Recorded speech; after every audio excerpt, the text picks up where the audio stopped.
D'être avec nous sur les antennes de la télévision nationale. Nous ouvrons ce journal par ce décret portant nomination d'un haut cadre au ministère de l'économie et des finances. Le président de la République a vu la Constitution décrète, article 1er. M. Sidi Mokhtar Diko, inspecteur des affaires administratives et financières, est nommé secrétaire exécutif de la cellule technique de suivi des programmes CTSP au ministère de l'économie et des finances.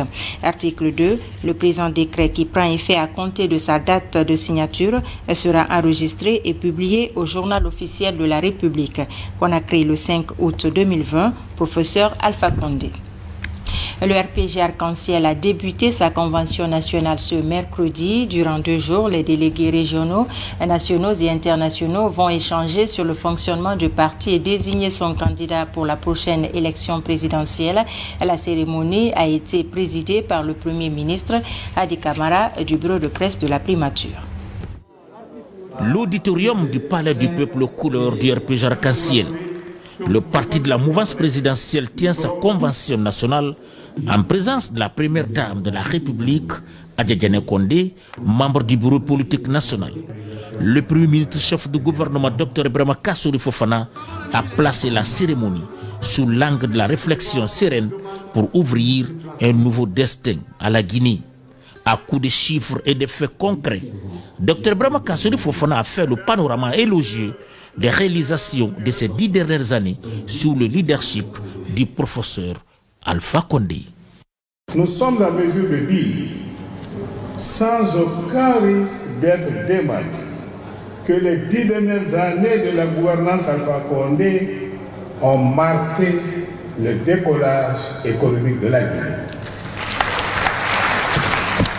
Avec le professeur Alpha Condé, nous avons amorcé la matérialisation d'une grande ambition industrielle. Aujourd'hui, plus d'une centaine d'unités industrielles sont créées ça et là dans le pays. Une impulsion sans précédent du secteur minier a été observée avec plus de 10 milliards de dollars américains d'investissement réalisés. 17 000 emplois directs et 50 000 emplois indirects créés dans le secteur minier. Ce faisant, la Guinée s'est hissée sous la gouvernance du professeur Alpha Condé au 2e rang mondial des exportateurs de bauxite. Avec le professeur Alpha Condé, la capacité de production énergétique a connu un bond sans précédent par la réalisation des barrages hydroélectriques Caleta et Swapiti et celle en cours d'Amalia. Nous totalisons aujourd'hui plus de 1000 MW de capacités énergétiques additionnelles installées. Avec le professeur Alpha Condé, le secteur éducatif a connu une mutation profonde pour la construction de 10 000 salles de classe pour l'enseignement primaire et secondaire, la rénovation et l'extension de nos universités et la condition salariale de l'enseignant guinéen a été améliorée par plus qu'un triplement des niveaux de salaire et indemnité ces dernières années. Dans le vaste chantier de transformation de la Guinée, les militants du RPG Arc-en-Ciel ne sont pas les seuls à soutenir le gouvernement.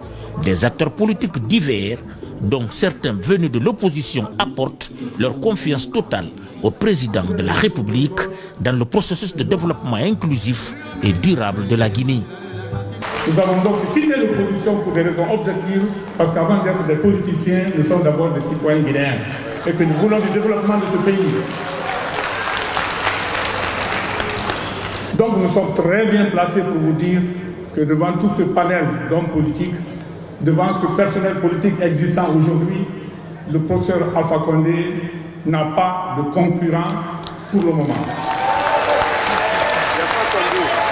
Ces journées de la Convention nationale du RPG Arc-en-Ciel viennent renforcer davantage les différentes structures du parti. Des groupes de travail sont conçus pour élaborer des projets liés à la consolidation et à la promotion des instances du parti. Sur ce vent du renouveau, les artistes composent de nouveaux airs destinés à encourager le champion du RPG Arc-en-Ciel au service de la Guinée et des Guinéens. Suivre l'intégralité de ces discours juste après ce journal.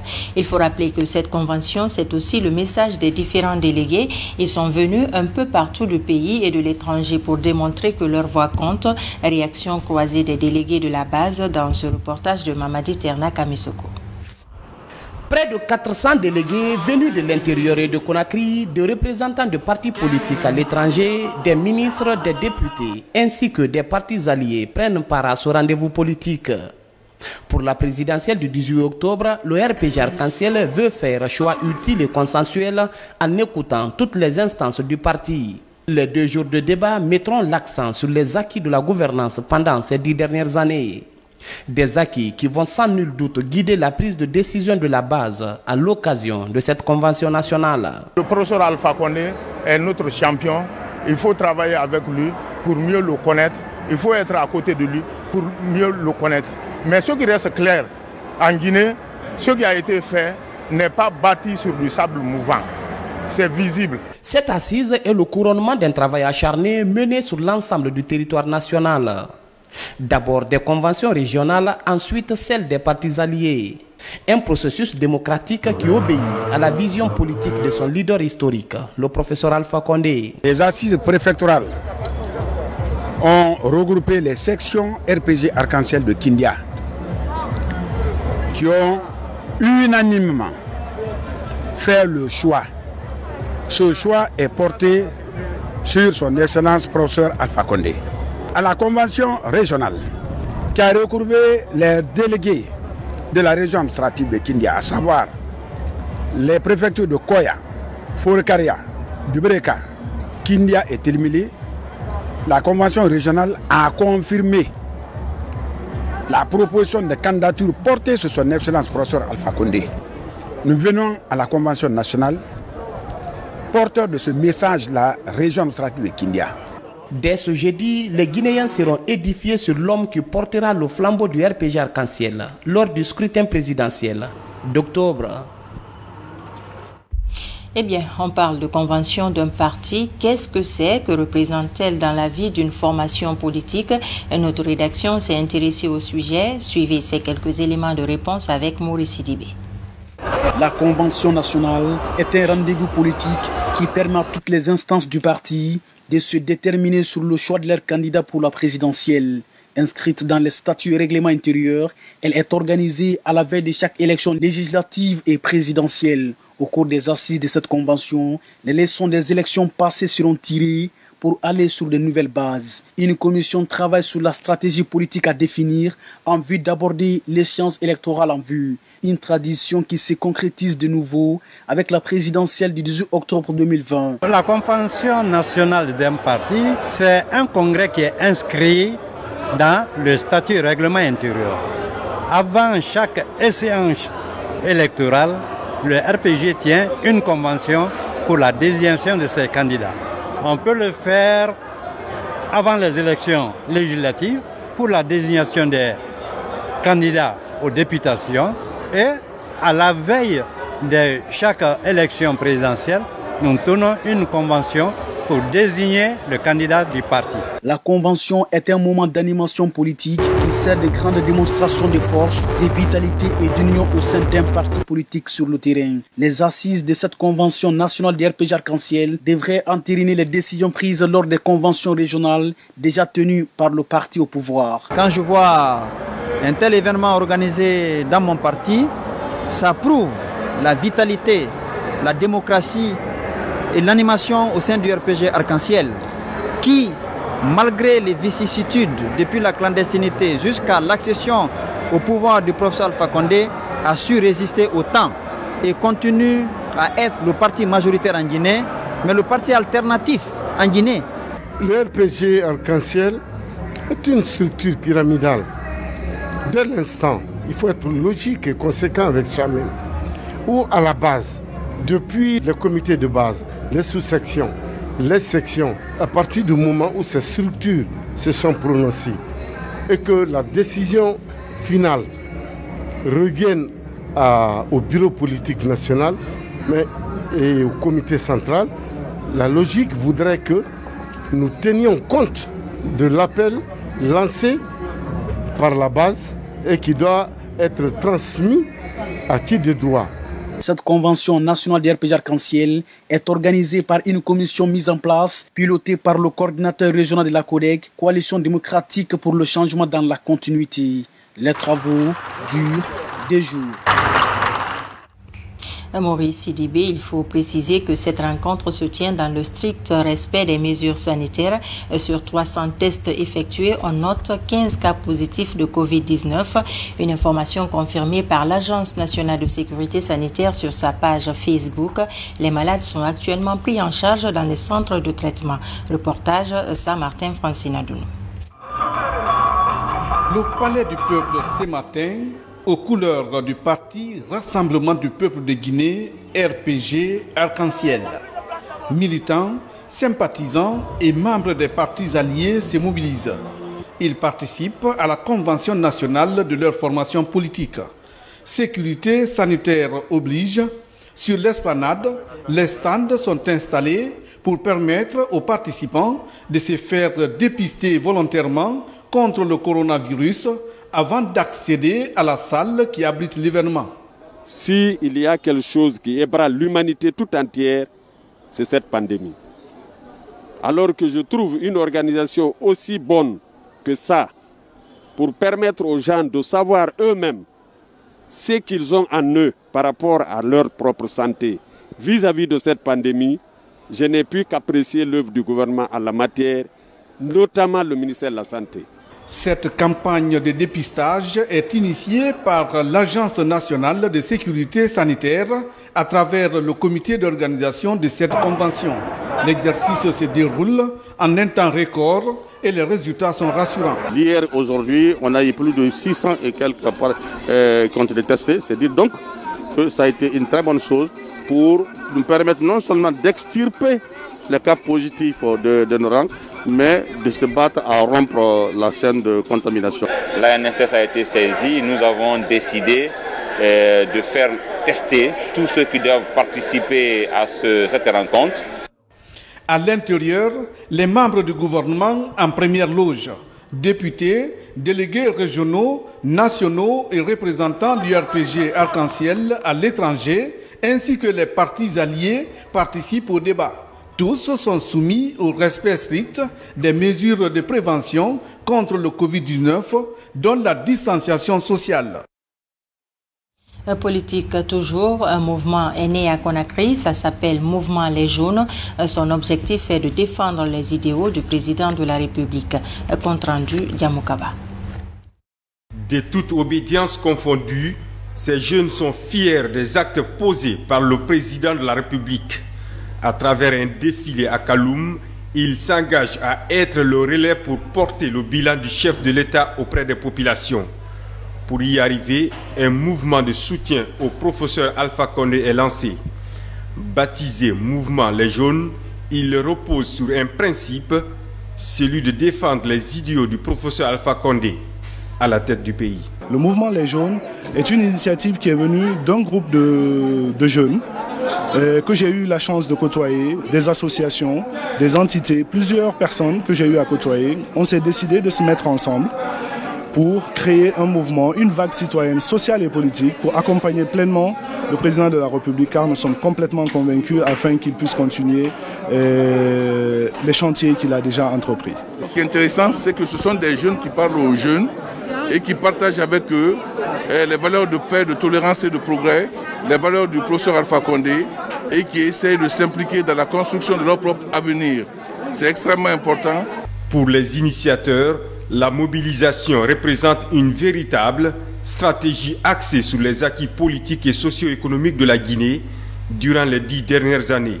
Beaucoup de réformes ont été conduites, que ce soit dans l'agriculture, le secteur hôtelier, les mines, l'énergie ainsi que les réformes sociétales, notamment en faveur de la promotion féminine. Les couches les plus vulnérables sont prises en compte à travers des programmes de redistribution des ressources, notamment Agnès, Anafik, Faudel, pour ne citer que ceci. Le mouvement Les Jaunes vise à fédérer les différents mouvements qui existent au sein de la mouvance présidentielle. Contribuer à l'apaisement du climat électoral, c'est l'ambition de l'ONG Agir pour le développement. Cette structure de la société civile lance une campagne de sensibilisation des citoyens. Elle porte sur la non-violence en période électorale. Bernard Tonguino était de la partie. Il s'engage à contribuer à l'apaisement du climat électoral. En prélude au rendez-vous de la présidentielle du 18 octobre, les membres de la plateforme Agir pour le développement se déploient dans la vulgarisation du message de paix et de fair play démocratique. L'opération s'ouvre par une conférence de presse. On voudrait amener les citoyens à plus de vertus républicaines, à plus de vertus traditionnelles, parce que dans notre pays, la Guinée, c'est la fraternité, c'est la solidarité, c'est le travail, c'est la justice, c'est l'harmonie entre les communautés. C'est ce que nos grands-pères ont fait hier et c'est ce que nous devons faire pour accompagner la République de Guinée, accompagner la SONI, accompagner le gouvernement, accompagner les partis politiques, les acteurs de la société civile, les médias que vous êtes, pour que dorénavant, les élections puissent porter sur une galanterie citoyenne et civique. Devant les hommes des médias, ces acteurs de la société civile déroulent leur agenda. Un programme qui devrait permettre de toucher le maximum des citoyens guinéens pour les interpeller sur la nécessité de rompre avec les traditionnelles violences qui marquent souvent les rendez-vous électoraux dans le pays. Le 10 août, nous allons faire une rotation. Chaque 5 jours, il y a une équipe qui se déplace par là à l'intérieur du pays. Déjà, dans les 8 capitales régionales, nous avons des points focaux.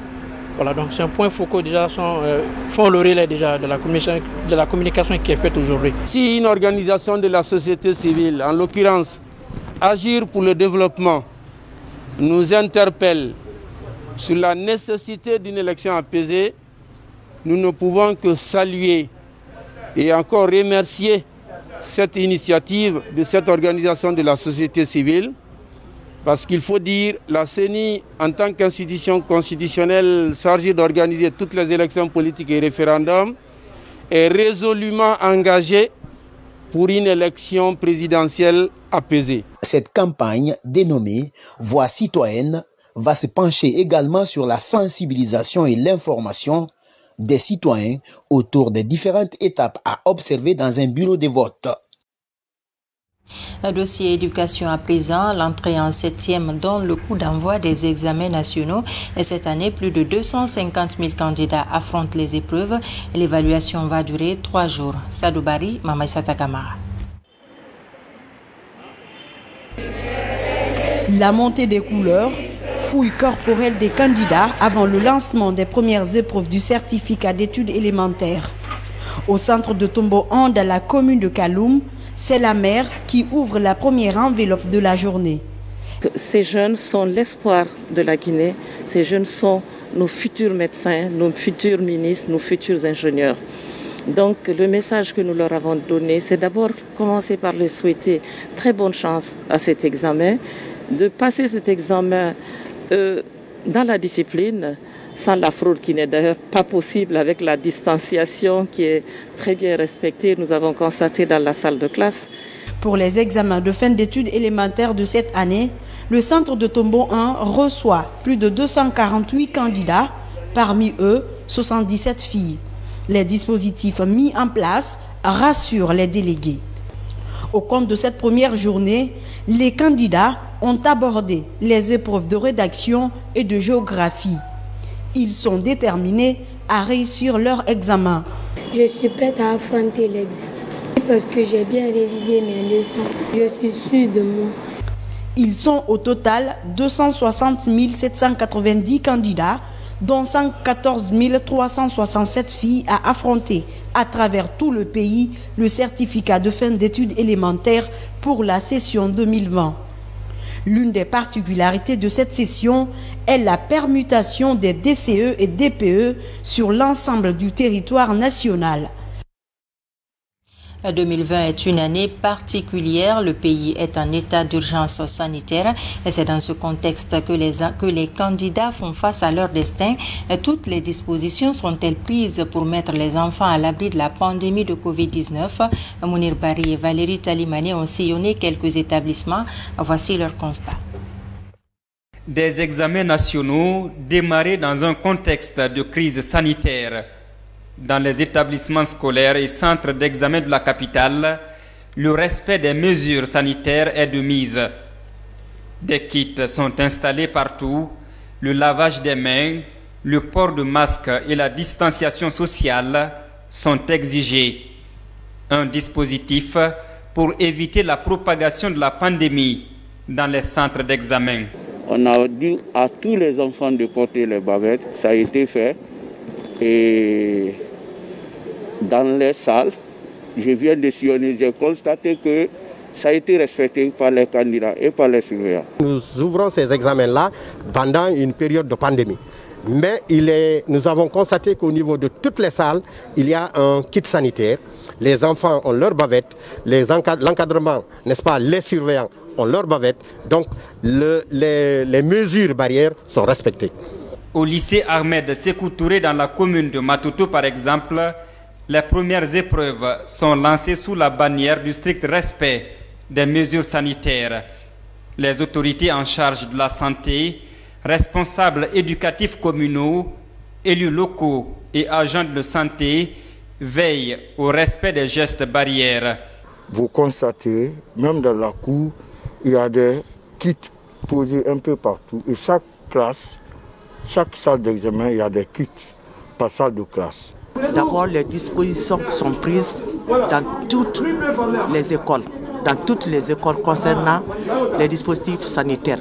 On a donné à chaque agent des produits qui peuvent aider un candidat qui souffre d'une symptomatologie qu'on peut gérer dans le centre. Depuis qu'on est là ce matin, il n'y a pas eu mal de fer. On a reçu qu'un seul patient pour le moment. Mais même se laver les mains à la cour et puis se protéger, mettre les bavettes dans les salles de classe, respecter la distance de sécurité. Pour cette année, seulement 25 candidats sont autorisés par salle. Ces dispositions sont des innovations pour freiner la propagation de la pandémie du coronavirus dans les écoles. À l'intérieur du pays, les autorités appellent également au respect des gestes barrières pour le bon déroulement de ces examens. Les échos dans les différentes préfectures, c'est avec Younousa Tawel Kamara. Dans la préfecture de Koya, ils sont 11 981 candidats, dont 5 683 filles, à affronter les épreuves au compte de l'examen d'entrée en 7e année. Les candidats sont répartis dans 43 salles de classe. Coronavirus oblige, les dispositions sanitaires et sécuritaires sont déployées dans tous les centres. Veillons à ce que ces enfants-là réussissent. Comme l'a dit M. le Président, ces enfants-là sont l'avenir. Restez, laguer, aidez-les à réussir. Même dispositions sanitaires et sécuritaires dans les 51 centres retenus pour le déroulement de l'examen d'entrée en 7e année dans la préfecture de Boké. Cette année, ils sont 13 573 candidats, dont 6 189 filles en quête du certificat d'études élémentaires dans les 51 centres retenus. J'ai trouvé dans tous les centres une organisation parfaite de la part de l'inspecteur régional d'éducation et par rapport même à tous les enseignants de Boké. À l'Abbé, 17 153 candidats, dont 8 996 filles, affrontent les épreuves d'examen d'entrée en 7e année. À l'image des autres préfectures du pays, le respect des mesures barrières sont observés dans tous les centres d'examen. Je veux dire que les enfants sont prêts pour faire les examens parce que nous avons collecté le taux d'exécution des programmes avant que les épreuves ne soient lancées, parce que nous avons des informations sur le taux d'exécution depuis à la date du 13. Et à la date du 13, on savait qu'à cette date, vraiment le programme sera bouclé. À Mamon, la ville Carrefour, c'est à l'école primaire du centre que les autorités éducatives et préfectorales ont procédé au lancement de la première épreuve d'examen d'entrée en 7e année. Le matériel lié à l'examen est au complet. Les dispositions sanitaires sont prises. Les gestes barrières sont maîtrisés par l'ensemble des apprenants et des surveillants. Et puis, l'ONG École d'Excellence pour tous appuie le ministère de l'Éducation nationale pendant ses examens nationaux. Elle vient d'offrir des kits de lavage de mains et plusieurs masques de protection aux responsables en charge de l'éducation pour se protéger du Covid-19. Ça à Marathon. C'est un don de l'ONG École d'Excellence pour tous. Il est composé de kits de lavage de mains et de protection individuelle, notamment des seaux, du savon, de l'eau de javel et de masques. Ces équipements sont destinés au ministère de l'Éducation nationale et de l'alphabétisation pour aider les élèves et encadreurs à se protéger contre le Covid-19 pendant les examens nationaux. Je suis une Ivoirienne, je suis une Guinéenne, une Africaine. Le fait d'être en Guinée, en mission diplomatique, notre devoir aussi c'est de participer à la vie active au niveau de la Guinée. Et le Covid-19 n'épargne aucun pays du monde. Je pense que la mobilisation doit être collective. C'est dans ce cadre-là, mon ONG faisant partie même du plan de riposte contre le Covid-19 au ministère de l'Éducation nationale. Donc j'ai décidé de faire don à nos jeunes frères pour être toujours en bonne santé pendant les examens à grand tirage. Les autorités en charge de l'éducation, représentants de l'ambassade de Côte d'Ivoire en Guinée et sociétés partenaires de cette ONG se réjouissent de ces dons. Il est important de féliciter cette ONG et à travers cette ONG remercier et féliciter également et encourager Madame Assa qui s'est complètement mise dans cette action pour l'éducation. Je pense que c'est une bonne chose et que nous devrions tous agir dans ce domaine, surtout en ces moments de pandémie. Je souhaite, comme ministre de l'Éducation nationale, faire appel à toutes les bonnes volontés. Parce que nous avons beaucoup d'enfants scolarisés. Parce que nous ambitionnons d'avoir une éducation de qualité. Pas pour produire des demandeurs d'emploi, mais pour produire des créateurs de richesse nationale. C'est la vocation d'une école de progrès. Et c'est notre ambition, c'est celle du gouvernement, du chef du gouvernement, le docteur Kassori Fofana. C'est aussi l'ambition première du président de la République, le professeur Alpha Condé. Créée il y a quelques années, l'ONG École d'Excellence pour tous s'est fixée pour objectif de contribuer à l'éducation des enfants guinéens. Pour un enseignement de qualité, elle a déjà initié le prix de l'excellence en faveur des élèves. Une façon pour elle de créer l'émulation entre les apprenants. La Guinée vers un renforcement de la législation qui réglemente l'exercice des activités commerciales. Le ministère de tutelle a lancé une série de programmes dont celui de la délivrance de nouvelles cartes professionnelles, mais cette fois-ci biométriques pour les commerçants. D'autres mesures sont aussi attendues. Explication, Falilou Diallo. La Guinée dispose désormais d'un centre de délivrance des cartes de commerce. L'idée d'assainir et mettre fin à l'anarchie qui règne dans le secteur. Face à la presse, les autorités de ce département ont présenté les différentes spécificités de cette nouvelle plateforme. Nous avons une professionnalisation des acteurs du secteur commercial dans leurs catégories et domaines respectifs d'exercice, et puis une reconnaissance visuelle du statut de commerçant par la délivrance de documents professionnels sécurisés, légaux, attestant de leur statut. En réalité, qu'est-ce qui se passe? C'est que c'est comme si, quelque part, on est souvent commerçant ou homme d'affaires par défaut. Quand on n'est pas dans une profession bien organisée, on dit qu'est-ce que vous faites? Je fais des affaires. Donc, mais encore faut-il le justifier avec un statut légal et reconnu. La carte de commerce est un document important pour les hommes d'affaires. Elle permet aussi d'identifier les opérateurs économiques par type et par catégorie avec près de 80 éléments sécuritaires. L'objectif visé par le ministère du Commerce, c'est d'abord professionnaliser l'activité de commerçant, identifier les commerçants, catégoriser les commerçants et faire de manière à avoir une base de données qui nous permettra à terme de savoir quels sont les commerçants que nous avons dans chacune de nos préfectures, dans chacune de nos régions administratives.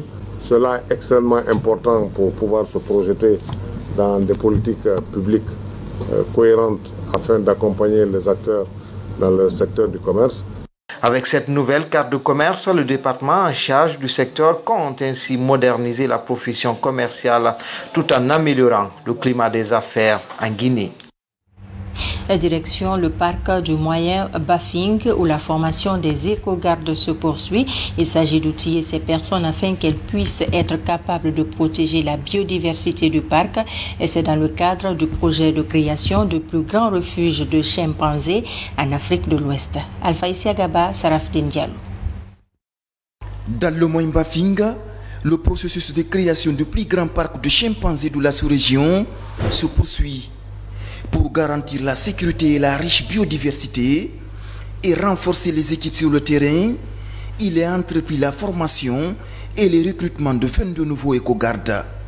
Une phase théorique de formation sur la reconnaissance de la faune et de la flore du parc, la maîtrise des lois guinéennes en matière de faune, flore et de l'environnement en général, la sensibilisation communautaire, l'utilisation des outils comme le cybertracker et le GPS, le tout couronné par 10 jours de pratique de ces différents acquis dans le parc, sont les principales étapes que devront franchir les 44 candidats présélectionnés. Mon choix le plus ardent, c'est d'être parmi les retenus pour pouvoir être éco-garde au sein de l'institution VCF. Donc dans le parc, nous devons avoir la capacité de pouvoir bien communiquer avec les communautés riveraines pour la conservation et la protection du parc du Moyen Bafing. Pour être éco-garde, ce n'est pas seulement les hommes qui peuvent l'être, aussi les femmes peuvent exercer ce métier, peuvent pratiquer ce métier. Donc c'est pour cela que je suis là aussi et je suis prête aussi à être éco-garde. Cette formation des futurs éco-gardes du parc national du Moyen Bafing est aussi accompagnée d'une forte sensibilisation sur le dit parc, son importance pour ces communautés riveraines. Pour ces promoteurs, la gestion inclusive avec la participation de tous reste un atout majeur pour une gestion durable. L'objectif visé par rapport à cette formation et à ce recrutement est de couvrir le parc en termes de surveillance afin que les informations liées aux espèces, aux activités illégales soient remontées en temps réel afin de prendre des dispositions pour mieux gérer le parc. Parce que si on a les informations liées à tout ce qui est espèces, à tout ce qui est la dimension du parc, à tout ce qui est activité illégale et aussi à tout ce que la VCF fait pour la communauté riveraine. Ce que j'ai ajouté, c'est de dire aux candidats d'être vraiment vigilants, d'être à l'écoute, c'est-à-dire de se concentrer dans le travail. Ce travail-là, vraiment, c'est un travail d'amour. Il faut aimer la nature, la faune, l'environnement. Ce n'est pas à cause de l'argent, on est là, mais il faut qu'ils soient dévoués pour vraiment faire ce travail. Il faut qu'ils aient l'amour pour vraiment faire ce travail. Je souhaite bonne chance à tous les candidats. Le projet est porté par la Fondation pour la protection des chimpanzés sauvages et l'OGPR qui compte faire du Moyen Bafing un habitat sécurisé pour les primates menacés d'extinction. Voilà qui met fin à cette édition d'information. Merci de nous recevoir chez vous. Faites aussi un tour sur notre site le www.rtgcoloma.info. Je vous retrouve demain.